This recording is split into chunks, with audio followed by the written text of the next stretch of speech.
بسم اللہ الرحمن الرحیم۔ السلام علیکم ورحمۃ اللہ وبرکاتہ۔ جی ناظرین، کیا حال ہے؟ ٹھیک ہے، خیریت ہے؟ مزاج گرامی کیسے ہیں؟ امید کرتا ہوں سب خیر و عافیت سے ہوں گے، اور دعا کرتا ہوں کہ اللہ نبی رحمت صلی اللہ علیہ وسلم کے توسط سے اور اہل بیت اطہار پاک کے تصدق سے آپ کو خوشیوں بھری زندگی سے نوازے، آپ کے ماتھے پہ کبھی غم کا شکن نہ آئے، آپ کے ہونٹ ہمیشہ تبسم اور مسکراہٹیں بکھیرتے رہیں۔ ناظرین کرام، بات سٹارٹ کرنے سے پہلے میں عرض کروں گا کہ میرے اس چینل کو ضرور لائک اور سبسکرائب کر دیجیے گا۔ تو آئیے چلتے ہیں بات کی طرف۔ ناظرین کرام، شام، ترک، اردن زلزلوں سے لرز اٹھا۔ کوئی بھی ایسا آدمی کہ جس کی آنکھ میں آنسو نہ ہو، کوئی ایسا آدمی نہیں ملے گا کہ جو خوش ہو۔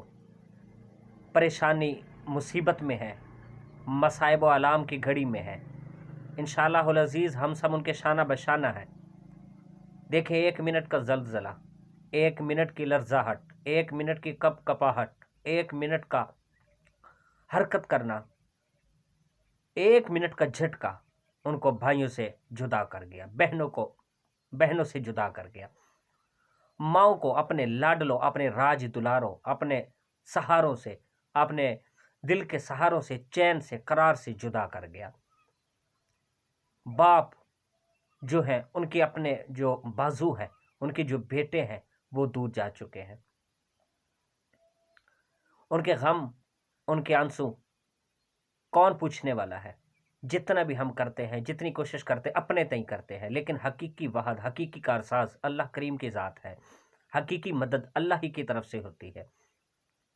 سوچنے کی یہ بات ہے کہ وہ انسان کی سوچ، انسان کی ٹیکنالوجی، سائنس کی نت نئے آنے والے سامنے،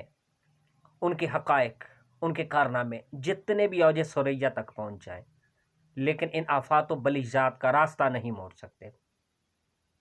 ان مصائب کو نہ چیلنج کر ہم سکتے ہیں، نہ ہی اپنے سے دور کر سکتے ہیں۔ ان آفات، ان بلیجات کا مقابلہ اگر ہم کر سکتے ہیں، اگر کر سکتے تو کب کے کر سکتے ہوتے، کب کی سائنس اور ٹیکنالوجی کر چکی ہوتی، ان کے آگے بند باندھ چکی ہوتی، لیکن ایسا ممکن نہیں ہے، ہرگز ممکن نہیں ہے۔ یہ آفات و بلیات، یہ ناگہانی مصائب بتا کے نہیں آیا کرتے، جب آتے ہیں تو ایک جھٹکے میں صفحہ ہستی سے مٹا دیتے ہیں،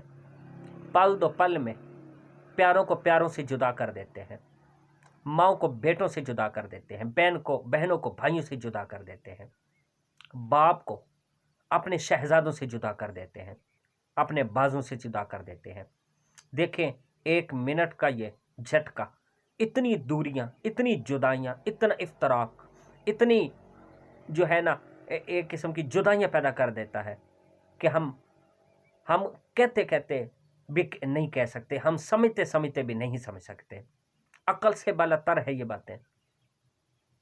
100 سے مستثنا ہے۔ انسانی عقل جتنی بھی لامحدود ہوگی پھر بھی محدود ہے، انسانی سوچوں کا دھارا جتنا بھی لامتنا ہی ہو گیا، لیکن پھر بھی اس کی انتہا ہے۔ کچھ بھی نہیں ہمارے پاس، جتنی بھی کوششیں کریں، جتنی کاوشیں کریں، جتنی سٹرگلز کر لیں، جد و جہد کر لیں، اللہ کا یہ آزمائش کی صورت یا عذاب کی صورت میں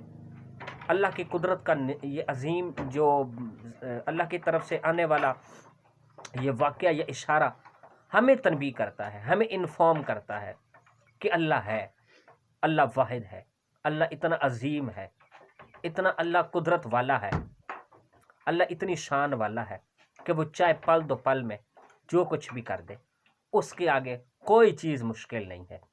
اس نے ایک کن کہنا ہو جا فیکن، وہ ہو جاتا ہے۔ یقیناً ساری بنی نو انسان کو، انسانیت کو اس راستے پہ ناظرین کرام آنا پڑے گا، اس کے دربار پہ عاجزی انکساری کرنی پڑے گی، اس کی حمد و ستائش کرنی پڑے گی۔ آسان ترین راستہ یہی ہے، جو مشکل کو دور کر دینے والا ہے، جو مصائب سے بچا سکتا ہے، جو ان جھٹکوں سے بچا سکتا ہے، وہ اللہ کے دربار میں عاجزی انکساری ہے۔ آپ قرآن کا مطالعہ کریں، قرآن کی آیات کا مطالعہ کریں۔ اللہ فرماتے ہیں کہ جو ہمارے راستے سے برگشتہ ہو جائے، جو ہمارے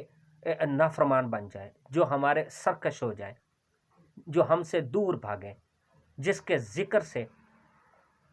لوگوں کو نفرت آنے لگ جائے، جو ہمارے ذکر سے، جو ہماری یاد سے نفرت کرنے لگ جائے، جو اس قدر غرور اور تکبر والا بن جائے کہ اسے ہمیں یاد ہی نہ آئے، کائنات کے ایک جز سے لے کر کل تک اسے ہر چیز کا علم ہو، لیکن ہمارے راستے کا علم نہ ہو، ہمارے گھر کا پتہ اس کے پاس نہ ہو، ہمارا ادراک نہ ہو، ہماری معرفت نہ ہو، تو اللہ کہتے ہیں کہ پھر ہم ان کو ایسے مٹا دیتے ہیں کہ پھر قیامت کو ہی اٹھیں گے اور ہمارے سامنے ہو کے جواب دیں گے۔ ناظرین کرام، ہم اس بات پہ خوش نہیں ہیں، چاہے کسی کے اوپر انسانیت کے لحاظ سے کسی کے اوپر دکھ آئے، ہم اپنے دل میں اس کی جو ہے چیخ وہ محسوس کرتے ہیں، وہ فیل کرتے ہیں، لیکن حقیقت یہی ہے کہ اللہ کے دربار میں ان مصائب سے بچنے کا اگر کوئی راستہ ہے تو وہ توبہ استغفار کا ہے، وہ توبہ استغفار ہے۔ یہ مومن کا، یہ مسلمان کا یہ ایسا ہتھیار ہے کہ اللہ کے غصے کو ٹھنڈا کر دیتا ہے، اللہ کے غضب کو بالکل ٹھیک کر دیتا ہے۔ اللہ کریم اتنے خوش ہوتے ہیں کہ اس کے اگلے پچھلے ساری اس کی جو گناہ ہیں، غلطیاں ہیں، وہ معاف کر دیتے ہیں۔ اس نے بتا دیا کہ واقعی میری شان اذا زلزلت الارض زلزالہا ہے، کئی دفعہ ہمیں جھنجھوڑ چکا ہے، کبھی سیلاب کی صورت میں، کبھی وباؤں کی صورت میں، کرونا کی صورت میں، سونامی کی صورت میں، زلزلوں کی صورت میں، بحرانوں کی صورت میں، چیزوں کی قلت کی صورت میں، کتنی وہ طرح طرح کے طریقوں سے ہمیں جھنجھوڑ چکا ہے، لیکن ہم دنیا کی رنگینی میں کھو کے پل بھر میں وہ سارے خیالات جو ان وجہ سے ہمیں راہ راست پر لے کر چل سکتے تھے نظر انداز کر دیتے ہیں، پھر قصہ ماضی بن جاتا ہے، پھر ایک دفعہ زمین لرز اٹھتی ہے، پھر ہم اس کی طرف چل پڑتے ہیں، لیکن پھر بھول جاتے ہیں، پھر چلتے ہیں، پھر بھول جاتے ہیں۔ شاید اسی کی طرف اللہ کریم اشارہ کرتے ہیں کہ کیا ہم سے آپ نے مذاق کیا ہوا ہے کہ کبھی ہمارے راستے پہ چل سکتے ہیں؟ شاید اسی لیے توبۃ النصوح کو توبۃ النصوح کا نام دیا گیا، توبہ کو توبۃ النصوح کہا جاتا ہے کہ اللہ سے مذاق ہرگز نہیں، جب توبہ کرنی ہے تو پکی توبہ کرنی ہے، اپنے حرکات سے بچنا ہے، ظلم سے بچنا ہے، ناانصافی سے بچنا ہے۔ شاید یہ کچھ نہ ہو، یہ ہماری دو نمبریوں کا اللہ کریم اجر دیتا ہو، ہماری عیاشیوں کا اجر ہے، یقیناً ہماری عیاشیوں کا، ہماری دو نمبریوں کا، ہماری بدعمالیوں کا یہ اجر اس صورت میں اللہ کریم دیتے ہیں۔ تو جب ہر کوئی دروازہ بند ہو جائے، وہ حی القیوم ہے، اسے نیند یا اونگ نہیں آتی، اس سے منزہ و مبرہ ہے، اسی کی حمد و ستائش، اسی کی تسبیح و تحلیل، اسی کی تمہید و تحمید و تقدیس، اسی کی تعریف و توصیف، اسی کی حمد و ثنا، اس کی حمد و ستائش، اس کی سپاس گزاری کر کے ہم اپنے آپ کو ایسے حالات سے، ناگہانی مصائب سے، آفات و بلیات سے کما حقہ بچا سکتے ہیں۔ ناظرین کرام، اللہ کریم فرماتے ہیں القاریۃ ما القاریہ، قرآن میں وما ادراک ما القاریہ، وہ کتنی بڑی وہ لرزہ خیز دن ہوگا۔ وہ فرماتے ہیں اذا زلزلت الارض زلزالہا۔ پھر اللہ قرآن کریم میں جا بجا اس کے اشارات ہمیں دیتے ہیں، اس کی وجہ بتاتے ہیں کہ آپ کے گناہ ہیں، آپ کی حرکات ہیں۔ اللہ قرآن میں فرماتے ہیں ما اصاب من مصیبت الا باذن اللہ، کوئی مصیبت تم پہ نہیں آتی لیکن اللہ کے حکم سے۔ اور پھر اللہ قرآن میں یوں بھی فرماتے ہیں کہ وما اصابکم من مصیبت فبما کسبت ایدیکم ویعفو عن کثیر،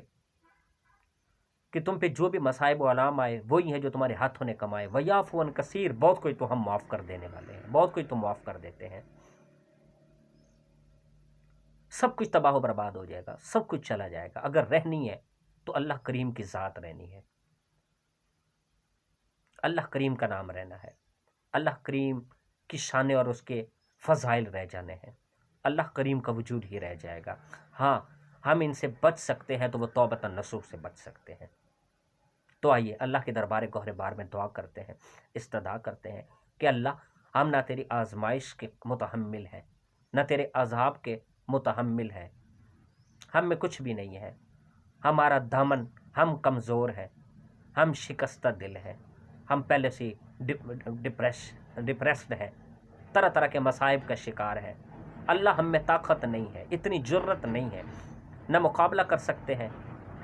نہ چیلنج کر سکتے ہیں۔ اللہ کریم اپنی رحمت کے توسط سے، اپنی کریمی کے توسط اور تصدق سے ہمارے گناہوں کو معاف فرما دے، ہماری بخشش فرما دے، ہمیں آفات و بلیات سے محفوظ کر لے، کیونکہ ایک تیرا ہی راستہ ہے، تیرا ہی در ہے۔ اگر تیرے در کرم سے ہم دھتکار دیے جاتے ہیں، اور کوئی راستہ نہیں جو ہمیں سینے سے لگائے گا، اور کوئی ایسا کندھا نہیں ہے جس سے لگ کے ہم اپنے غموں کا مداوع کر سکیں۔ وہ اللہ کریم ہی کی ذات ہے، وہ ان صورتوں میں ہمیں جھنجھوڑ رہی ہے کہ باز آ جاؤ، لیکن ہمارے کانوں پہ جوں تک نہیں رینگ رہی۔ تو ناظرین کرام، اللہ کے دربار گوہر بار میں پھر میں اس طرفہ تو دعا کرتا ہوں کہ اللہ پاک نبی رحمت صلی اللہ علیہ وسلم کے توسط سے ہمارے گناہ معاف فرمائے، ہمیں ایسے آفات و بلیات سے محفوظ فرمائے، اور جو ان سے متاثر ہو چکے ہیں، جن کے بغور و کفن لاشیں ملبوں کے نیچے ابھی تڑپ رہے ہیں، اللہ کریم ان کی بخشش فرمائے۔ جو زندہ ہیں ان کو اپنے، جو بچھڑ چکے ہیں ان کی طرف سے جو غم ملے، اللہ انہیں صبر جمیل عطا فرمائے۔ اللہ تعالی ہم سب کا حامی و ناصر ہو، وہی توبہ کا راستہ کہ ہم اپنے گناہوں سے توبہ کریں۔ السلام علیکم۔